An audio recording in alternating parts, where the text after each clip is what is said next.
ជំរាបសួរអស់លោកអ្នកបងប្អូនទាំងអស់គ្នានៅក្នុងវីដេអូនេះយើងនឹងនិយាយអំពី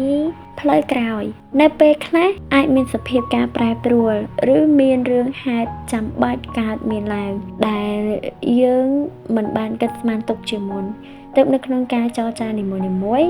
យើងត្រូវប្រយ័ត្នពាក្យសម្ដីឲ្យបានល្អបន្តិចដើម្បីទុកចន្លោះសម្រាប់បត់បែនទៅតាមកលៈទេសៈនៅពេលក្រោយយើងមិនគួរនិយាយពាក្យដែលដាច់ណាត់ពេកដែលនាំឲ្យយើងមិនអាចដកឃ្លាឬ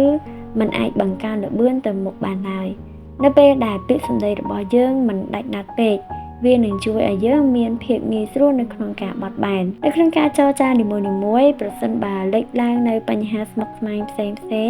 ទាក់ទងនឹងការជជែកពិភាក្សាឬមានរឿងរ៉ាវដែលយើងគិតស្មានមិនដល់ព្រមទាំងមិនអាចសម្រេចចិត្តភ្លាមបានទេនោះយើងគួរប្រើពាក្យសម្ដីបែបជាប្រយោលដែលមិនច្បាស់លាស់ពេកដើម្បីជៀសវាងពី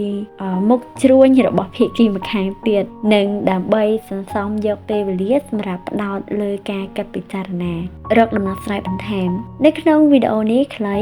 សរុបមកវិញទោះបីជាយើងយល់ថាខ្លួនបានគិតត្រឹមត្រូវយ៉ាងណាក៏ដោយយើងត្រូវតែទុកច្រកសម្រាប់ដើរខ្លះនៅក្នុងការនិយាយរបស់យើងការដែលយើងសន្យាទាំងបន្តិចបន្តួចអាចជាការចងដៃចងជើងខ្លួនឯងហើយការចេះប្រើសម្ដីដែលមិនជាប់អន្ទាក់អាចជួយឲ្យយើងមិនពិបាកទំពាក្របស្លែងនៅពេលក្រោយអ្នកអាចគិតធូរតែដល់ពេលធ្វើបែរជាតឹងតែងឯអ្នកតឹងតែងដល់ពេលជាក់ស្ដែងបែរជាធូរចឹងនៅក្នុងវីដេអូនេះខ្ញុំមានប៉ុណ្ណឹងអរគុណអស់លោកអ្នកបងប្អូនសម្រាប់ការយកចិត្តទុកដាក់ស្ដាប់តាំងពីដើមរហូតដល់ចប់សូមជូនពរអស់លោកអ្នកបងប្អូនបានចម្រើនឡើងពីមួយថ្ងៃទៅមួយថ្ងៃ We learn together we grow together ជួបគ្នានៅក្នុងវីដេអូក្រោយ Bye bye